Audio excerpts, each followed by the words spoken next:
좋아요와 구독하기는 사랑입니다. 네, 안녕하십니까. 2019년 2월 1일 고품격 부동산 토크쇼 부동산 별별 시대에 오신 여러분을 환영합니다.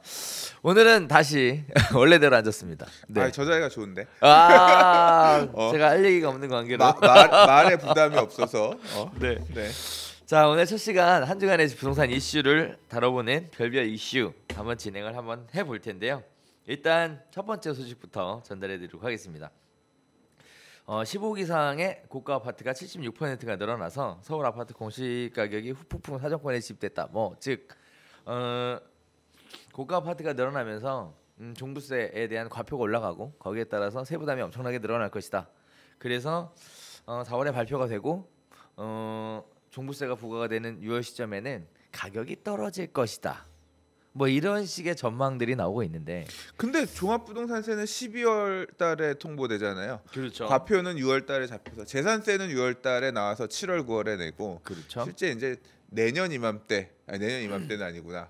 그러니까 종부세 고지세를 받아 보는 게 종부세 고지서를 받는 게 12월 달이니까 그때쯤 이제 충격이 더 시장에 그렇죠. 오겠죠. 그런데 연말 정도에. 보유세가 공시 가격이 발표가 됨과 동시에 당장 5월부터 이제 예상이 되잖아요. 그래서 5월부터 시장에 영향이 올 것이다라고 얘기하는 많은 사람들이 지금 있는 것 같아요. 나는 안 그럴 것 같은데. 나도 안 그럴 것 같거든. 내가 사실 이 기사를 뽑은 이유가 그거야.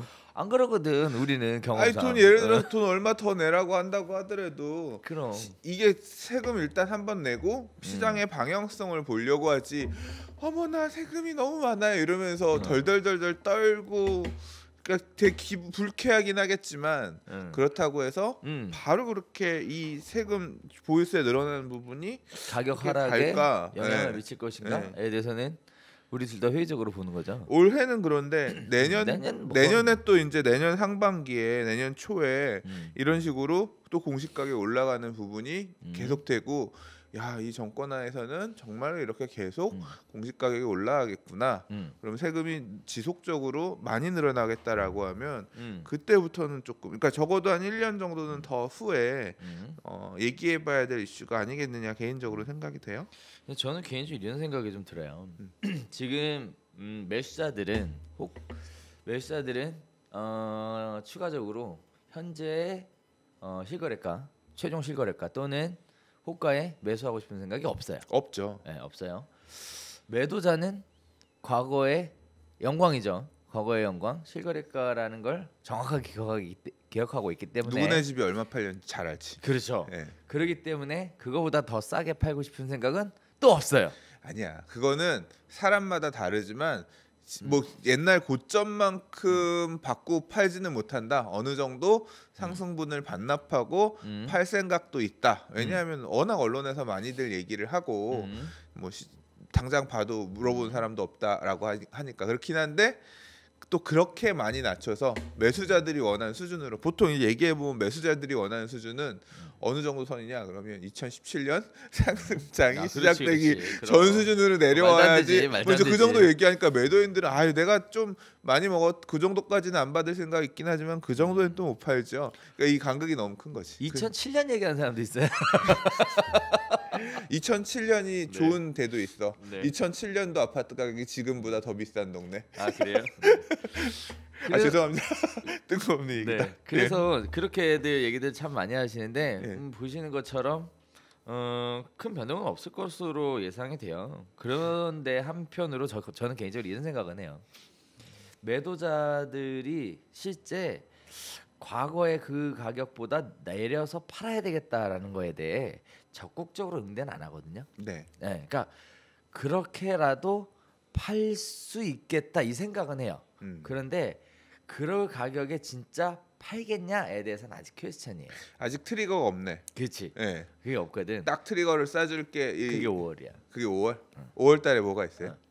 이거 공시 가격 4월 달에 발표되고 5월 달이 되면 심리적 압박을 매도자가 더 느끼게 될 것이다. 그러면서 던지는, 그래서 던진다는 개념은 아니고 굉장히 좀 저렴하게 매물을 낮추는. 그것도 아니고 그런 거 아니고 그냥 5월 달에 매도자들이 매도에 한 발 더 적극적으로 임할 것이다. 가격은 상관없어요. 음. 가격은 상관없어. 한 발 더 적극적으로 임할 것이다. 근데 보시다시피 뭐 평평한 상황에서 매도자가 한 발 더 적극적으로 임하면 가격이 내려가겠죠. 네, 그래서 그렇게 저는 개인적으로 보고 있어요. 아무튼 그렇습니다. 5월달에 가격이 좀 약간 빠진 상태에서 매도자들이 적극적으로 임하는 물건이 나올 가능성이 있다고 조영준 대표님께서 말씀하셨어요. 맞습니다. 네. 제가 그렇게 얘기했습니다. 네. 자, 저는 잘 모르겠어요. 전망 관련된 얘기 우리 강 선생님 얘기를 안 하기 때문에 제가 혼자 아니, 떠드는 걸로. 아니 네. 그게 아니라 시장 상황의 변화에 대해서는 진짜 그럼 뭐 변수가 알기가 많아서. 힘든 예측하기 힘든 그럼. 부분이라서 그러니까 변수가 급한 많아서. 사람들은 팔 수도 있을 거고 지금도 이미 급한 사람들은 물건들 그렇게 내놓고 있지 않나요 시장에? 있긴 있는데 아니야? 없습니다. 그 정도까지는 아니에요? 네, 맞습니다. 그 불가능하죠. 급하다는 상황 자체가 건수가 이렇게 많지도 않을 뿐더러 그렇죠. 결국은 급한 시장들이 가격을 버티다가 어디로 가냐면 경매 시장에 노크까지는 가야 되는데 멀었거든. 이제 제가 요새 돌아다니는 분들 얘기를 들어보면 인기 지역들 있잖아요. 소위 말하는 그러니까 좀 인기 지역들 들어가고 싶은 데들 중에서 가격이 좀 꺾여서 나오는 물건들 같은 경우는 지금도 팔린대요. 그러니까 거래들이 지금도 되는 지역들이 있어. 근데 좀 아리까리한 지역들도 가격이 조정돼서 나오는데, 그러니까 재개발 구역들 중에서 한 1억 조정된 데들도 많아요. 얘기해 보면 원래 항상 이 재개발 재건축 분양권은 이런 변동성 있는 시장이 오면 이 현재 가치가 낮은 물건들이기 때문에 금융 비용에 대한 압박 이런 것 때문에 가격이 더 출렁임이 크잖아요. 어렵다. 와 요새 공부하는구나. 와 지난- 고급져졌어 지금. 지난 텀에서 하도 저는 느꼈던 거기 때문에 가지고 있어봐. 그러면 마음이 왜 떨어지나, 왜 이렇게 더 조정받지? 연구하다 보면 원인이 그래서 그렇구나. 나는 버티려고 하는데 앞에 일찍 들어왔던 사람은 많이 이미 그래도 먹었거든. 그러니까 그렇게 던지고 나가는 사람들이 생기더라. 근데 이제 그렇죠. 그런 지역들 중에서도 안 팔리는 지역이 있고 조금 약간 시장 자체도 양극화되는 부분이 있는 것 같긴 하더라고요. 근데 이제 봄 시즌이 오면 어떻게 될까? 사실 요 얘기는 약간 좀 뭐 오늘 지금 이 얘기는 네. 뭐 공동주택 가격이 이렇게 올라가니까 보유세 부담이 커지면서 이렇게 시장에 영향을 끼칠 수도 있을 거다. 또는 그러나 뭐 영향은 미미할 수도 있다. 이제 이런 얘기지만 저는 사실 좀 약간 또 이제 의문점이 들기 시작했어요. 어떤 의문점이냐면 진짜 시장이 올해 가라앉을 것인가? 왜 그러냐면 올해 이제 2019년 분양 물량들을 좀 보고 있거든요. 네. 그러니까 올해 분양 나올 애들 1월 달은 뭐 잠잠하게 갔고 2월 달도 명절 있고 짧아가지고 별로 없겠지만 3월부터는 사실 이제 본격적으로 꽃피는 봄이 오면 본격적으로 주요 분양 물량들이 나올 쏟아져 건데 나오죠. 진짜 좋은 게 많아요. 그렇죠. 올해 나올 분양 물량들 중에서 그러니까 작년에 나오기로 한 애들이 절반밖에 안 나왔어요. 그러니까 그 밀려 있는 애들 다시 나올 거고 그러면 이 분양 물량들이 부동산 시장의 그러니까 심리를 분양을 받고 어쨌거나 당첨됐고 오늘도 어제도 페이스북에 아는 분이 이번에 하남 가밀에 공공 분양 당첨됐다고 이제 그걸 올리는데 사람들이 막 축하가 쫙 나오는 거예요. 그럼 무슨 마음이 들겠어? 부러워. 저 사람은 이렇게 해서 내 집 마련에 저거 못했던 거 내가 못했던 걸 채웠구나. 사람들이 엄청 부러워. 그러니까 좋아요가 평소에 예를 들어 20개 30개 찍히던 거면 100개 넘게 찍히는 거야. 그러니까 다들 근데 이제 좋은 분양 물량들 남들이 다 선호하고 갖고 싶어하는 분양 물량들이 나오기 시작하고 주인들이 이제 정해지기 시작하는데 이제 그 말 그대로 좋은 분양장에서 소외되는 사람들 다들 축하들 받고 그러는데 나는 결국은 이번 텀에서도 못했네. 그러니까 이 사람들이 이제 올 하반기 정도 가서는 어떻게 마음을 치유해야 되나, 이후에 다른 좋은 분양 물량이 올해만큼 있을까, 또는 내가 좋은 금액에 받을 수 있을까. 그러니까 결국은 이 분양 시장이 화랑을 띠면서 시장의 온기를, 그러니까 막 이게 뜨겁게 달아오른다 이런 게 아니라 그러니까 군불 정도는 떼서 너무 차갑게 식는 것을 막아주면서 시장을 어떻게 방어할 수도 있지 않을까, 그런 생각도 들기 시작했어요. 그래요? 네. 저는 그렇게 생각 안 해요. 그래요? 네. 여태까지 안 샀으면 응. 네, 못 사요. 네. 네. 너무 심플한가? 아니야. 그게 이제 그렇게 되면 나는 못 산다가 아니라 그 사람들의 심리를 불안 요소, 아직까지 집을 사지 못한 분들에 대한 불안함을 우리가 사실 그 뭐 하다 보면 여러 가지 뭐 일종의 안티 아니 안티 같은 이야기를 듣잖아요. 네. 그래서 뭐 가격을 조장하는 것이냐 뭐 하는 거냐. 뭐 사실 우리 그런 의도라는 얘기는 아니잖아요. 있는 그대로의 사실을 난 전달했을 올라도 좋고 뿐인데 떨어져도 좋아. 아니 뭐 일단 우리는 사실 저는 거래만 잘 되면 좋아요. 근데 중개업자는 그게 최고죠. 그럼 떨어져도 거래만 잘 되면 좋지. 응, 그럼 개업 공인중개사는 네. 중개업자가 사라졌어요. 네. 개업 공인중개사는 네. 그러면 되죠. 근데 개인적으로 볼 때는 그래 왔어요. 이게 처음 있는 일이 아니잖아요. 제가 의식이 있을 때, 부동산 시장에 발을 들여놨을 때, 이 상황이 유사하게 이루어졌을 때, 제가 느꼈던 건 뭐냐면 가격 상승이 이루어질 때 다들 옆에서 지켜봤어요. 근데 어떤 매수로 전환될 수 있는 여력을 갖고 있는 사람들은 대부분 다 올라탔습니다. 이제 더 사지 않는다. 그리고 수요가 나머지 끊겼다. 분들은 올라탈 수 없는 분들이었어 원래. 그런 분들 그러니까 대부분 다 올라탔고 그런 분들이 이제 시장에 빠진다고 해서 조정을 받는다고 해서 다시 올라타겠냐라고 보기에는 진짜 죄송한데 여력이 없어요 별로. 그래서 올라타기 쉽지 않다. 저는 개인적으로 그렇게 보이고 설령 무리해서 올라탈 수 있는 여건이 되시는 분들도 혹시 더 좋은 기회가 생기지 않을까라고 결정을 미루게 될 것이다. 결국 그것이 시장의 가격 하락에 대한 압박을 받게 되는 원인이 될 것이다. 일단은 올해부터 계속 누적해서 그러니까 시작에 매력이 없다. 그래서 전체적으로 좀 이제 조정받고 하락하는 그런 영향이 될 것 같다. 뭐 그렇게 보시는 것 같네요. 네네. 분양 시장도 저는 개인적으로 마찬가지라고 봐요. 지금 뭐 좋은 분양 물량이 나온다고 얘기하는데 결국은 이제 분양가가 문제거든요. 근데 분양가를 과연 건설회사에서 현재 분양 시장 상황상 과연 자신 있게 지를 수 있을까도 관건인데다가 주택보증공사에서 대한주택보증에서 과연 그 분양가를 승인해 줄까도 관건이에요. 대한주택보증이 언제적이야? 아닌가? 바뀌었나? HU지? 아 미안. 예. 하여튼 거기서 승인을 해줄까도 의문이에요. 그러면은 사실 그렇잖아요. 기존의 아파트보다 신규 아파트가 관심이 더 많은데 분양가는 더 싸. 만약에 이 사태가 발생하게 되면 그때는 기존의 아파트 가격까지 깎아먹는 이런 상황이 발생할 수 있거든요. 저는 개인적으로 그렇게 보거든요. 물론 뭐 예외적 변수는 있어요. 뭐 예를 들어 갑자기 분양을 쳤는데 고분양가로 분양을 했는데 완판이 돼버렸어. 예상을 뒤집어 엎고. 그러면 이제 또 기존의 가격을 다 끌어올리는 거지. 근데 과연. 근데 요번에 광진에 그 이름이 뭐더라? 요번에 그 자동차 그 부지에 분양한 거 있잖아요. 이름 갑자기 생각이 안 나네. 거기도 청약 경쟁률 미달도 나오고 그래서 사실 어떤 회원분 부동산 사진 카페 어떤 회원분 같은 경우는 2008년에 저기 영등포에 그 반도유보라라고 분양했었거든요. 그게 또 고분양가 중대형 평형으로 맞아, 대한통운부지인가 그랬던 것 같은데 맞아. 그때 이후로부터 부동산 시장이 잠잠히 죽었는데 이번에 광진구에 분양한 그 단지의 어떤 대형 평형 미달 사태도 보면 결국 과거의 그 오버랩이 아니겠느냐 비슷한 관점으로 봐야 되는 거 아니야 이런 식의 얘기를 쓰신 분 계시더라고요. 정말 그럴지 저는 사실 살짝 이른 감이 없지 않다라고 개인적으로 생각하지만 아직 뭐 그 시절을 논하기에는 개인적으로는 아무튼 뭐 그렇습니다. 근데 저는 사실 뭐 대표님 입장은 잘 알겠고 이제 이게 보유세가 늘어날 거고 자 그다음에 이제 지난 몇 년간 지방세는 엄청 늘어났을 거예요. 말은 안 하지만 구청 등에서 취득세 수입 되게 많이 받아가지고 그렇죠. 흐뭇할 거야. 그렇죠. 네, 근데 10년 전에 어떤 일이 있었냐면요. 뭐 어떤 일들이 주로 있었는지 아세요? 뭐 구청 청사를 새로 다졌어. 그래서 보면 그 당시에 10년 맞아. 전에 돈들이 막 들어오니까 맞아. 막 그 돈을 주체하지 못하고 다 그래서 그 시절에 막 아주 그냥 오, 의리하지. 삐까삐까뻔쩍하게 진짜 조청들 지었거든요.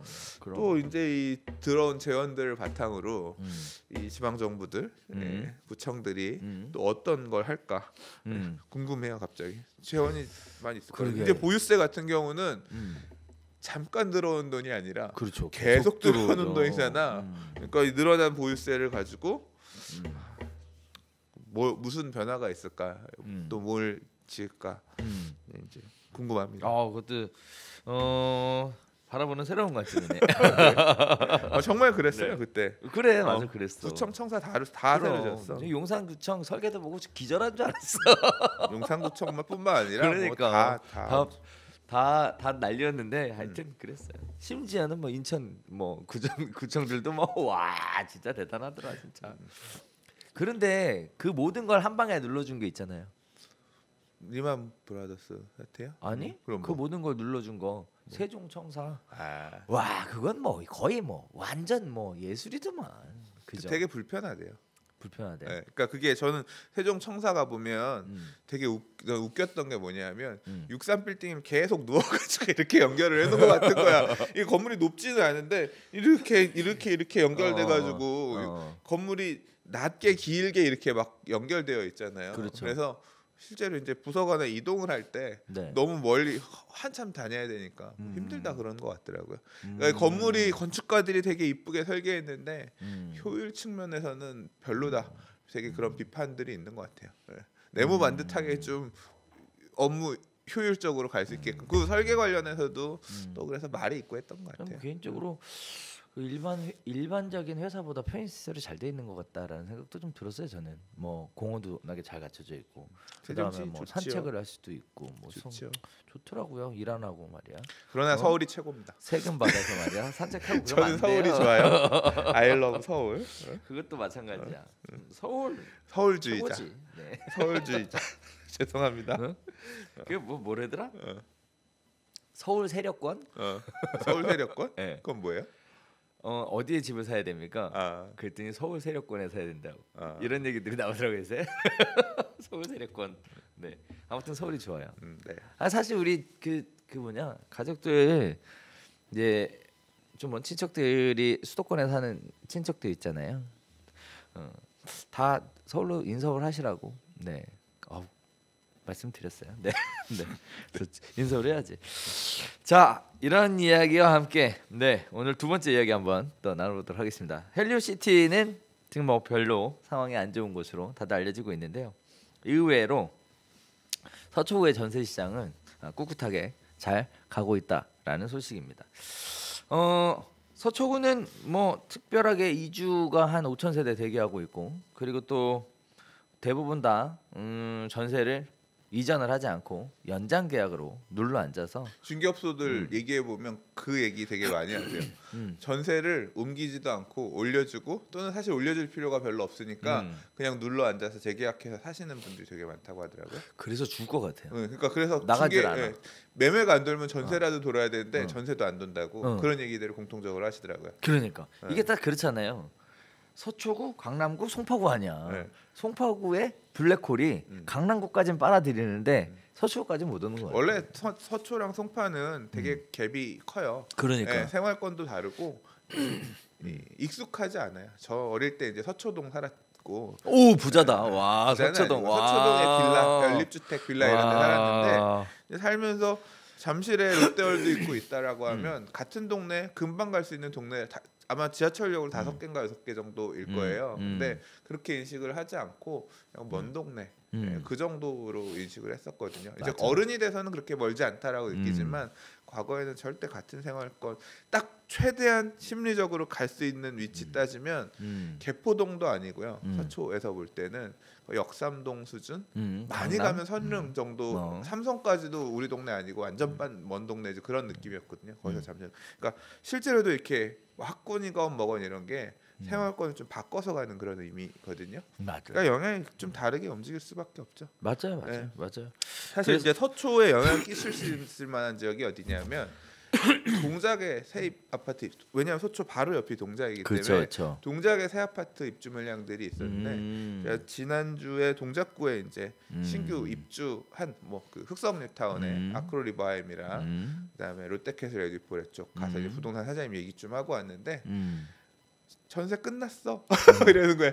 지금 30평대 입주 기간이 이제 다 종료되긴 했는데 1100세대 정도인데 30평대 아파트 전세 계약 가능한 물건 다 해서 10개 순식간에 다 끝났대요. 그러니까 생각보다 빨리 입주장이 끝나서 부동산이 다 입주해 버린 거지? 단지 안에 10몇 개? 그 주변에 그 중개만 하기 위해서 들어온 부동산이 2, 30개 정도 되는데 네. 순간 쫙 끝나버려가지고 뭐 다들 허탈하게 이제 벌써 부동산 빼고 나가신 분도 계시고 그래요? 그렇다고 벌써? 하더라고요. 그러니까 물량이 이미 그러니까 가격을 물론 물량이 많이 빠졌다고 해서 전세 가격을 높게 받을 수 있는 상황은 아니지만 그러니까 생각보다 가격 방어도 하락 방어도 잘 했고 30평대 같은 경우에 지금 뭐 잠실 같은 경우는 5억대까지도 나왔다 이런 얘기가 들렸잖아요. 여기는 한 6억대 중반 그 선에서 아직도 물건이 있긴 있는데 뭐 그 정도 지난주였으니까 지금도 있는지 모르겠어요. 근데 가격도 좀 버텼고 뭐 이제 이거 나가면 이제 없다 뭐 이런 식으로 얘기하더라고요. 그 뭐 개인적으로 뒷얘기를 좀 하자면 사실 이제 투자에 관심 있었던 분들 우리가 많이 보내줬어요. 글로 보내서 사실 마음고생이 있었어. 전세가 안 빠져갖고 처음에는 처음에 전세가 안 빠져서 잔금 날짜 다가오는데 그것 때문에 처음에 예상했던 것보다 전세 가격을 4천인가 4,500인가 낮춰서 이렇게 전세를 다 맞춰 드렸어요. 그래서 가격은 많이 올라가서 막 흐뭇했는데 아무튼 전세 안 빠지는 것 때문에 한동안 아찔했다. 아찔했었다. 생각보다 빨리 빠졌다. 뭐 그게 아무튼 그 얘기는 하더라고요. 처음부터 그래도 그렇게 될 수밖에 없었다라고 확신했었던 건 뭐냐면은 흑성뉴타운 생각보다 손바뀜이 많이 됐어요. 즉 그 손바뀜을 했었던 사람들을 제가 개인적으로 들어보기에는 순수 투자자보다 실수요자, 즉 입주를 하고 싶다라는 사람들이 의외로 많다는 걸 알게 됐어. 손바뀜 되면서 투자자가 아니라 실수요자들이 매수했기 때문에 실입주 비율이 높았다 얘기죠. 그렇죠. 그래서 듣기에는 한 40% 정도, 그러니까 임대로 나온 물건이 한 40%선 정도라고 하더라고요. 그러니까 애초에 시작할 때부터 매물 개수가 전세 열세 합쳐가지고 400개, 임대 빼고 나면 실제로 400개도 안 되는 거죠. 그거 갖고 시작해서 요이 땅 해가지고 부동산이 20몇 개가 들어오니까 그렇죠. 순식간에 다 빠졌대. 그렇지.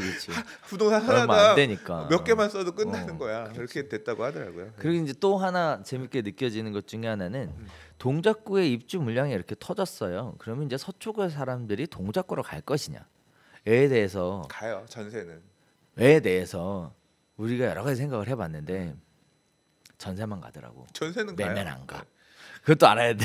그게 이주하는 분들이 보통 그래요. 그러니까 이게 재건축 이주하는 분들이 서초는 재건축 이주가 계속 있잖아요. 이주하는 분들이 뭘 생각하냐면 일단 내가 살고 있던 집에 40년 살았는데 새 집 좀 살아보고 싶어. 근데 내가 그 재건축 생각들은 갖고 하지. 있는데 굳이 새로운 집을 살 그럼요. 필요는 없어.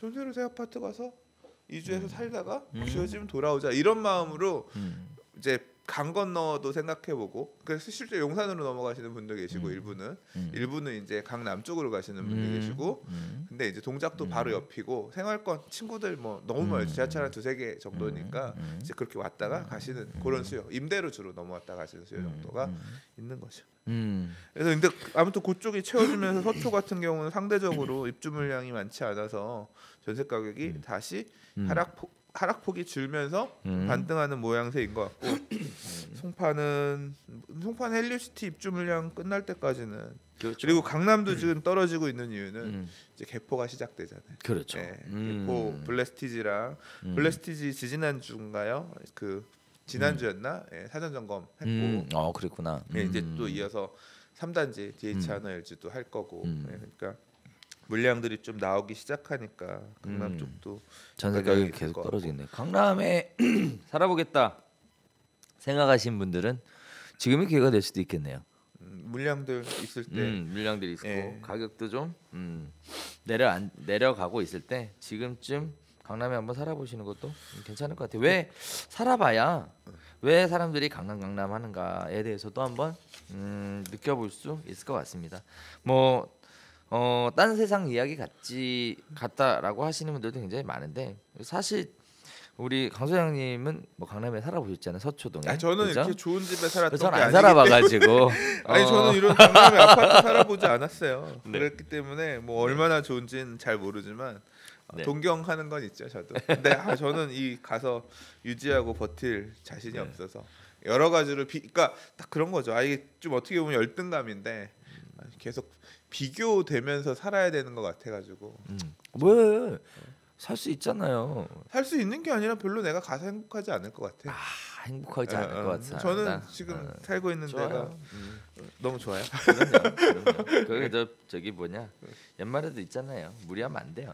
그렇죠. 네. 네.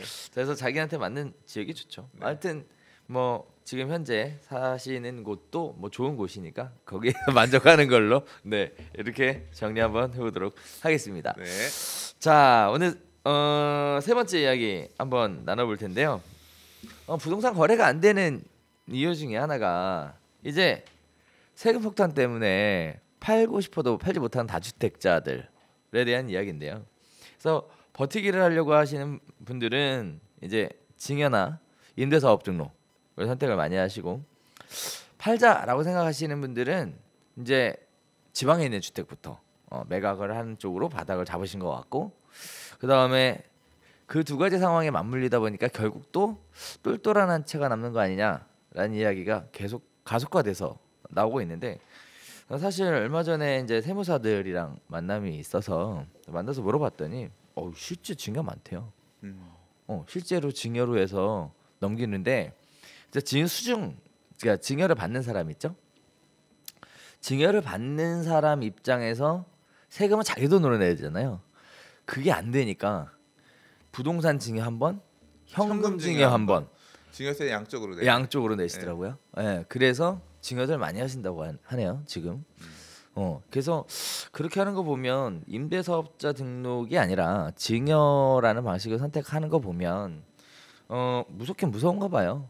장기 보유라는 거에 대한 부담감이 무서운가 봐요. 그러니까 가격이 굉장히 많이 올라가 있는 이 시점에 증여라는 방식을 선택하지 않나 이런 생각도 좀 드는데 보유세로 그만 빨리고 싶다. 그런 건가? 이제 그런 부분이 작동하니까 지금 증여하자 이렇게 생각하시는 것 같은데 차라리 장기 보유할 거면 어차피 집 사줄 거면 네, 보유세로 저기 하는 것보다 낫다. 근데 어차피 아들이 냈잖아요 보유세는.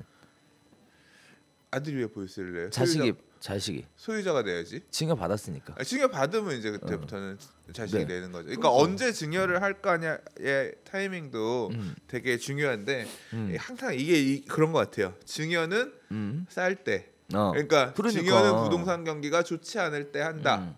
또는 갈아타기도 올랐을 때 하는 게 아니라 그렇죠. 아예 산다는 얘기가 없을 때 갈아타기도 부동산 경기가 안 좋을 때 하는 거, 증여도 부동산 경기가 안 좋을 때 하는 거. 그래야 증여세도 적게 그렇죠. 내고 왜냐하면 너무 낮으니까 매매가 자체가 낮으니까 그렇게 낮게 증여가 신고를 하더라도 그게 문제가 없지. 그러니까 저도 이제 부동산 시장을 15년 정도, 16년 정도 보다 보니까 어떤 그런 공식이 만들어지는 것 같아요. 나중에 내가 갈아탈 거면 하락장에서 해야겠다. 어차피 그렇지. 다 싸니까 내 거 많이 그럼. 싸게 팔고 다른 거 더 싸게 잡으면 된다. 그리고 만약에 자녀에게 증여할 일이 있다라고 하면 그래도 하락장에 해야겠다. 왜냐하면 상승장에 하면 너무 내야 될 게 많으니까. 이제 그런 근데 지금 이렇게 어쩔 수 없이 증여하시는 분들은 거의 그거일 것 같아요. 뭐요? 아까 말씀하셨던 보유세 부담, 주택 공시 가격 증가되고 여러 개 갖고 있는 사람일수록 중과세 되니까 중과의 배가 커지기 때문에 어차피 그거 두들겨 맞고 나중에 증여를 하느니 그냥 지금 증여할 때 증여하고 보유세에 대한 부분이라도 조금 도망가 보자 그런 심리가 아니신가 싶어요. 그러니까요. 그래서 지금 현재 보유하고 주택을 다주택자로 보유하고 계시는 분들이 생각보다 매도 쪽으로 전환되는 것이 아니라 그 이외의 방법이었죠. 증여라는 형태로 우회하는 형태로 우회하는 형태로 네. 네, 그렇게 만들어지고 있는 보유세 것 같아요. 부담 폭증을 피해가고 있다. 그런 사람들도 있다. 그런 사람들도 있다. 그렇게 생각보다 많다. 네. 생각보다 많다. 팔자는 지방 저가 주택부터 지방에 팔자는 많은데 지방도 거래가 그렇게 잘 되지는 안 돼. 안 되잖아요. 안 돼요. 뜨거운 지역은 뜨거운데 안 네. 되는 지역은 여전히 안 좋은 그러니까 이제 것 같고. 내놓고 기다리는 거죠. 내놓고. 그러니까 결국은 지방에 있는 저가주택 내놓고 그런 거 안 팔리면 또 증여하는 거죠. 네, 그런 것 같아. 근데 또 강사님 얘기했던 것 중에 재밌는 게 네. 가격이 떨어졌을 때 증여해야 한다. 알잖아. 네. 근데 안 된다. 가격이 떨어졌을 때 그렇지. 어. 그럼 증여 안 하고 뭐 할까? 팔려고 할 것 같은데. 아니 그냥 갖고 있는 거. 원래는 참 그런 것 같아요. 일반 사람들이라는 게 가격이 떨어졌어. 그럼 이제 증여를 해서 미리미리 이렇게 자산을. 포트폴리오로 짜고 이렇게 자산에 대한 어떤 리밸런싱 뭐 이런 것도 잡고 자산 리밸런싱 좋네요 표현. 예. 그렇게들 많이들 이렇게 하시는데 하셔야 되는데 참 못해요. 그 상황 되면. 그리고 종부세 막 깎아주고 막 그래가지고 굳이 또 해야 되나 지금? 뭐 이런 당장 증여하려면 생돈 들어가니까 그렇죠. 또 막상 또 못하더라고요. 막상. 그리고 근데, 또 예. 또 있어. 다 빠졌잖아요. LG택자들이. 근데 예를 들어 어쨌든 다 빠져 있는 상황에서 내가 옮기고 싶어하는 지역들이 있을 수도 있어요. 뭐 직장 이전했다든지 무슨 투자의 개념이 아니니까 그때는. 그래서 옮겨야 되는데 이게 또 보면은 우리 집만 더 많이 빠진 것 같고 거긴 덜 빠진 것 같고 해서 또 이 보상 심리 때문에 못 가신 대다수의 분들이 또 보상심 때문에 못 받는 게 아니라 욕심이 많아서 그래. 그러니까. 내 거는 비싸게 팔아야 되고 저건 어. 더 빠져야 되니까 내 걸 못 팔아서 저걸 못 잡아. 원래 그래, 맞아. 과감하게 내 걸 던지고 저걸 잡아야 그렇지. 되는 건데 원래. 그렇지. 그게 안 되더라고. 제 경험상 많은 분들이 실수요자들 집사라고 지금이 기회다. 저점이다. 투자는 저점에 매수해야 된다. 그렇게 울부짖어도 아무도 매수를 안 해요. 그래서 되풀이가 되는 것 같아요. 이번 쳇바퀴 시장에 돌듯이. 대한 교훈으로 음. 다음 텀에는 지금은 아직 하락장이다 아니다 싸우고 있잖아요. 그러니까 근데 하락장이 오잖아. 네. 그럼 말하지 않아도 다 알아. 우리가 굳이 얘기할 필요 없어. 그럼 맞아. 야 지금이 하락장이지 그럼. 응. 왜냐하면 방송도 안 보고 응. 조회수도 막 떨어지고 그럼. 하락장은 맞아. 굳이 얘기하지 않아도 누구나 다 알거든요. 그럼 예. 뉴스에도 안 나와. 뉴스에도 안 나와. 부동산에 대한 관심이 아예 없어. 그래서 이제 그때 되면 누구나 아는데 이제 네. 그 시절에 가면 저는 오늘 얘기했던 내용을 기억하고 자산의 리밸런싱, 증여든 아니면 갈아타기든 그거를 좀 준비해서 하락장이 1년 오고 끝나는 게 아니라 계속 있기 때문에 차근차근 해가지고 해야겠다라는 생각을 하게 됩니다. 예. 그렇습니다. 맞습니다. 네. 자, 그래서 이제 또 할 얘기가 있어요. 주택만 그런 게 아니에요. 상가도 지금 공실률 역대 최고라고 이런 얘기들이 나오는데 사실 전 개인적으로 이 부분에 있어서 좀 약간 좀 불만스러운 게 하나 있어요. 요새 상가 분양가 왜 이렇게 비싸? 상가 분양가가 비싼 거는 철저하게 사업 시행자 논리죠. 그러니까. 우리가 이만큼 받아야겠다. 일단 와서 사든가. 그러니까 거의 매도 호가랑 똑같네. 왜 이러는 거야 도대체? 이 금액에 살 거면 사고 말 거면 말고 사세요. 거의 상가 분양 그런 것 같아요. 사람을 갈아 넣어서 영업사원을 갈아 넣어서 일단 팔면 된다. 영업사원에게 어떤 베네핏을 줘서 이거 팔면 수수료를 많이 줄게 팔아봐 그러면 영업사원은 그 수수료에 눈이 멀어서 사람들을 끄집어다가 갖다 팔기만 하면 끝. 뭐 이런 식으로. 뭐 이제 그거 이렇게 얘기하면 좀 되게 폄하하는 부분일 수도 있겠지만 실제로 이제 상가 잘못 분양받았다가 워낙 고통받으시는 분들이 많잖아요. 많죠. 적절하게 판단을 하지 못하고 상가가 되게 어려울 것 같아요. 자, 그래서 상가가 보분양가 때문에 굉장히 좀 분양받고 고생하시는 분들도 굉장히 많은데 요새 또 새로운 엎친 데 덮친 격으로 경기 침체하고 온라인 쇼핑이 확산되면서 오프라인 상가들이 많이 폐업하고 문을 닫는 이런 일들이 속출을 하고 있습니다. 결국 이렇게 상가가 문을 닫다 보니까 공실률도 올라가고 임대료도 하락하는 경기에 굉장한 악순환이 지금 시작되고 있는데 이렇게 되면은 제가 또 우려하는 바는 연세 드신 분들 같은 경우에 임대 수익으로 어떻게 생활이 보전이 돼야 되는 이런 부분들이 있을 텐데요. 이렇게 공실이 돼버리고 하면 수익형 부동산 돼버리면 부동산에 대한 안전성이 굉장히 훼손되면서 동시에 삶의 질도 떨어지는 이런 악순환이 또 발생할 것 같은데 이런 거는 가면 갈수록 심해질 것 같아요 지금. 상가가 되게 양극화될 거다라는 얘기들을 해요. 그죠? 그러니까 이게 저도 이제 그거 관심 있게 보는데 4차 산업 관련해서 소비 행태가 변하고 있거든요. 그러니까 예를 들자면 음식점만 우리가 그러니까 기존의 물건들을 살 때 과거에는 마트라든가 그러니까 무슨 예를 들어 그 할인마트 네. 이런 데 가가지고 물건들 대량 소비하거나 이렇게 한꺼번에 사갖고 하고 살고 이런 식으로 소비를 했다고 하면 요새는 그냥 꼭 가서 사야 되는 뭐 식음료품 이런 거 제외하고는 인터넷으로 주문하는 경우들이 되게 많단 말이에요. 그렇죠. 어차피 오는 거니까 갖고 들고 오고 차 갖고 가서 짐 들고 오는 것도 귀찮고 그냥 항상 사 먹는 것들이니까 배송해서 이렇게 온라인으로 배송해서 먹는 경우들도 많고요.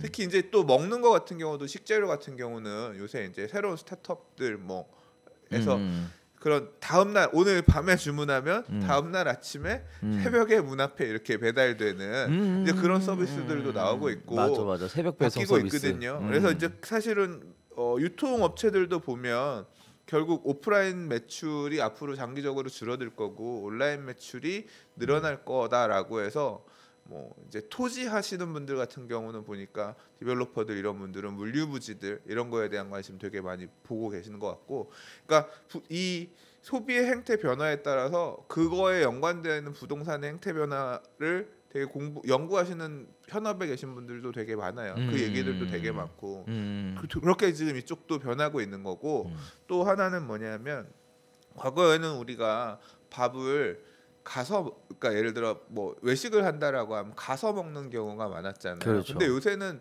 야식 배달이나 이런 것처럼 배달 전문점들이 그러니까 물류가 계속 바뀌면서 이 음식 외부에서 음식을 조달해 먹는 방식 자체도 지금 바뀌고 있잖아요. 그렇죠. 그러면서 기존에 그나마 유지되고 있던 1층에 식음료 근린 상가들, 식당들 이런 데들도 이 힘들어지는 데들이 생기고 한편으로는 이제 그런 배달 음식점 같은 경우는 그래도 매출이 굉장히 또 잘 나오는 데들 굉장히 잘 나오고 그렇죠, 있거든요. 그렇죠. 그러니까 그런 중심으로 기존에 그래서 1층에서 이 매장을 하던 분들도 이 배달 전문 매장으로 이렇게 모양새를 바꾸거나 또는 이제 그걸 갖다가 규모의 경제화하는 그런 움직임들도 나오고 있어요. 그러니까 세상이 되게 빠르게 변하고 있어요. 이 빠르게 변하는 상황에서 1층에 이런 우리가 가두점이라고 불리는 이런 상가들이 가치가 기본적으로 하락할 수밖에 없는 구조가 되고 있지 않나 개인적으로 생각을 하고, 그런 상황에서는 굉장히 지금에 지어져 있는 상가들도 되게 포화 상태라는 거죠. 그러니까 포화 상태라고 하는 거는 너무 이 상가가 많아. 그러니까 임대 수익률이 저하될 수밖에 없는데, 그러면 결국은 요새 또 이제 임대료 얘기를 하지만 사실은 임대료뿐만 아니라 임대료를 포함한 사무실을 유지하기 위한 비용들, 예를 들어 직원들의 뭐 최저임금 문제 얘기도 하지만 고용 비용이라든가 이런 부분들이 적지 않은 상황인 건데, 결국 수지 타산을 못 맞추는 상가들은 계속 폐업을 할 것이고요. 보세요. 그러면 편의점이 2개가 있었는데 폐업을 해서 하나가 없어졌어. 그러면 어쨌거나 편의점에서 물건 사야 되는 수요는 있잖아요. 그렇죠. 이 자리는 죽었다 깨나도 수지 타산을 맞추기가 힘들어. 그렇죠. 그래서 폐업을 했는데, 그럼 여기 편의점 이용하는 사람들은 옆에 여기 가야 될 거 아니에요. 그렇죠. 근데 얘는 옛날에 예를 들어 25평이었는데 이 사람들까지 온다라고 하면 약간은 늘어날 수도 있잖아요. 30평 이런 식으로 그 수요를 받아주려고 하면, 그러니까 되는 데는 그래도 수지 타산을 맞춰가면서 계속 살아남으면서 오히려 그 망한 수요들을 끌어당기면서 더 커질 수도 있고, 안 되는 데들은 망하고, 그러니까 이게 결국은 뭐냐면 상가의 양극화인 거잖아요. 그래서 그 양극화가 심화될 것 같아요. 버티기 아니고? 예? 버티기? 개 중에서는 또 이 소비 행태가 변하는 거에 따라서 또 자리 잡고 또 대박 나는 사례들도 있을 거고 뭐 버티다가 또 망한 데도 있을 거고. 근데 상가 공실률이 역대 최고인 게 이게 끝이 아니라 그렇지, 앞으로 이 시장의 변화에 어떤 시그널을 주는 어떤 충격을 주는 맞아. 예, 그런 시작이 아닐까 하는 생각도 들어요. 그래서 사실 이 토픽을 결정한 이유 중에 과거의 수익형 부동산의 대표적인 상품이 결국은 임대료를 받을 수 있는 상가들이었단 말이죠. 앞으로는 그 지위를 많이 상실하게 될 것이다 라는 것이 예상되고 있습니다. 따라서 그런 선택을 하실 때 좀 잘 보셔야 될 것 같고 결정을 하실 때도 그러한 세상의 변화에 대해서도 미리 하셔야 될 것 같고, 또 젠트리피케이션이라고 하죠. 그 임차인들 나가면 이제 못 구해요. 그러니까 제가 그냥 좋게 말씀을 드리자면 옛날에 큰 소리 치듯이 끝났다 이런 말씀. 그래서 같이 상생하는 그런 시대가 좀 만들어졌으면 좋겠다. 이렇게 하나 말씀드리겠습니다. 그다음에 또 하나는 여담인데 재밌는 거 하나 봤어. 마포에서 요기요 플러스. 뭐예요, 그거는? 몰라요. 요기요는 배달하는 그렇지. 데인데 근데 요기요 뭐예요? 플러스인데 매장이 있어. 3층짜리. 아무것도 없어 그 안에. 그 안에? 오토바이만 있어 지금. 그 이제 공유 주방 얘기하시는 것 같은데. 봐. 그런 건가? 그러니까 요기요 플러스인지는 잘 모르겠는데요. 일단 지금 그 배달 음식점들 중에 큰 트렌드 중에 하나가 뭐냐면 공유 오피스는 사무실을 같이 쓰는 거잖아요. 그쵸. 공동으로 쓰면서 그래서 사무실을 크게 임대를 해가지고 부분 쪼개가지고 다시 리세일하는 일종의 전대협인데 그러면서 인프라를 같이 공유하고 뭐 공유 오피스 회사 측면에서 뜻은 보통 보면 될 만한 회사들 같은 경우는 뭐 세무라든가 이런 인큐베이팅 해주고 이제 공유 오피스 의미가 그건데 공유 주방은 뭐냐면 어차피 배달만 하는 거 같이 모여가지고 주방 같이 나눠 쓰고 하면서 매출이나 이런 부분들, 예, 영업 전략이나 이런 부분들 같이 공유하면서, 예, 그러니까 그 시설비 줄이고, 예, 그렇죠. 주방이라든가 이런 거 갖출 때 초기 투자 금액이 엄청 큰데 다 갖춰져 있으니까 가서 몸만 들어가고 수수료 내고 장사하는 거잖아요. 그리고 이 안에 얘네들 그런 장사를 잘하는 인프라 활용할 수 있고, 그래서 굉장히 저는 괜찮은 비즈니스 모델이라고 생각해요. 공유 경제가. 네. 공유 주방 공유 서비스. 주방이. 근데 요기요 플러스가 그건지는 모르겠어요. 나도 모르겠는데 네. 광흥창역인가 지나가다 보니까 그 역 바로 앞에 사거리에 크게 들어섰더라고요. 그래서 사실 그게 뭐가 될까? 어쨌든 요기요가 배달업체라는 건 알고 그리고 오토바이가 있다는 건 알잖아요. 네. 근데 또 이런 생각도 드는 거야. 검색해보시고. 네. 그런 생각도 드는 거예요. 사실은 배달을 하는 업체면 인터넷으로 주문하기 때문에 그동안 좋은 입지의 상가를 가지고 있지 않아도 네. 그래서 사실 문제됐던 거잖아요. 가정집에서 만들어갖고 배달하고 막 이런 것들이 문제됐던 거잖아요. 위생 상태가 검증되지 않은 그런 음식점에서 뭐 한다.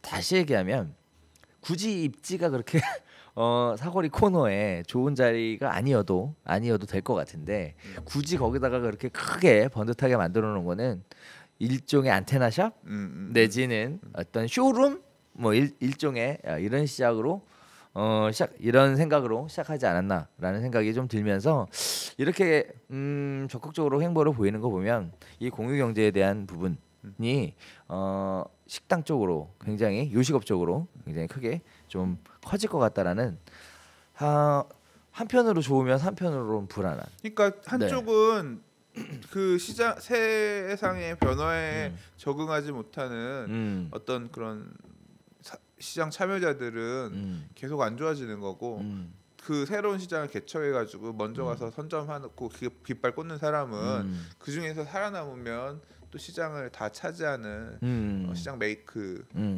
시장 참여자 되는 거고 대장이 되는 거고 그런 것 같아요. 그러니까 그래서 시장의 변화에 도태되지 않게 따라가는 것이 결국 부동산 투자에도 똑같이 영향을 미치는 것 같고요. 부동산 보유하는 전략에도 영향을 미치는 것 같고, 그렇죠. 그리고 선제적으로 어떻게 상가를 내가 생각할 것인가 따져. 내가 갖고 있는 상가가 양극화가 진행된다라고 하면 좋은 쪽으로 받아들여지면서 있을 것이냐 아니면 안 좋은 쪽으로 받아들여질 것이냐 어떻게 내 물건을 평가해야 될까 이거 부분도 있고 만약에 안 될 거라고 생각하면 아까 자산 리밸런싱 얘기했지만 그게 아니라 이 상가도 어떤 식으로 활용을 해서 공실률을 최소화할 것인가 이제 이런 부분에 대한 고민도 좀 해야 될 거고 실제로 이 상가가 이런 식으로 포화 상태라고 하면 상가를 어떤 식으로 사실 법제적인 부분도 좀 저는 바뀌어져야 될 거라고 생각해요. 그러니까 사회적으로 상가가 너무 포화 상태로 이렇게 많아진다라고 하면 그 상가를 예를 들어 상가를 제일 활용하기 좋은 건 뭐냐면 정 안 되면 사무실로 놓는 거거든요. 네. 사무실 임대도 안 될 수도 있잖아요. 그렇죠. 면적이라든가 이런 것 때문에. 그 1층 또 선호하지도 않잖아요. 네. 그러면 사무실 임대 만약에 못 넣으면 주택으로 바꿔서 사용할 수 있도록이라도 뭐 개조할 수 있도록이라도 뭔가 해줘야 되는데 그거는 사실 건축법이나 이런 거에서 불법이지. 불법이잖아. 주차장 근데 그렇게 안 되려고 하면 상가에 대한 어떤 그 용도 활용도? 변경에 대한 그런 부분도 나중에 공법도 바뀌어야 되는 거잖아요. 그렇죠. 그러니까 장기적으로 이런 부분에 대해서도 좀 고민을 해봐야 될 필요가 있을 것 같아요. 자, 근생의 매력이 가면 갈수록 떨어지고 있다. 뭐 이런 얘기 한번 전달해 드리면서 오늘 부동산 그 공시 가격 상승으로 시작했다가 공유 경제로 마치는 역시 제대로 된 별별 수다네. 오늘 뭐 얘기하자 했는데 아무튼 네. 잡스럽게 별 얘기 다 했다. 근데 사실 지난번에 우리 네. 그 공유 주방 얘기했었잖아요. 네. 아마 강 소장님이 그 얘기를 해줘서 네. 제 눈에 더 크게 띄었었나 봐. 아 그래요? 네, 그래서 아무튼 어떻게 변해가는지 직접 옆에서 더 지켜보도록 하겠습니다. 오늘 여기서 네. 준비한 내용 마치면 좋을 것 같고요. 저희가 다음 주 다시 찾아뵙고 인사드리도록 하겠습니다. 감사합니다. 새해 복 많이 받으세요. 좋은 명절 되세요.